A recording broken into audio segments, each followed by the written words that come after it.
আছি না বিদেশ দেশ ছেড়ে পালাইনি আমাদের ছাত্র জনতার কোনো কবর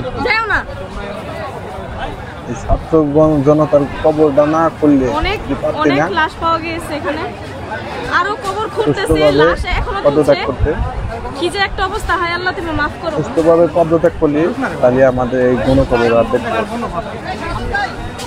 তোর বাপের নাম দেয় বাংলাদেশের থেকে চিরদিনের মতন নামটা লিস্ট করে দিলে এবং মিশিয়ে দিল। স্বৈরা শাসকের হাত থেকে দেশটাকে পুনরায় আমরা উদ্ধার করতে পেরেছি। স্বৈরা শাসকের হাত থেকে দেশটাকে আমরা রক্ষা করতে জন্য এই পৃথিবীর বুকে কোনো স্বৈরা শাসক দ্বারা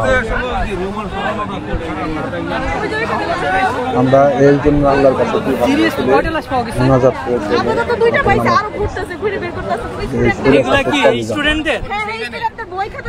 আলহামদুলিল্লাহ অবশেষে স্বৈরা শাসকের পতন হয়েছে এবং বাংলাদেশ দ্বিতীয়বারের মতন পুনরায় স্বাধীন হলো আমাদের বাংলাদেশ।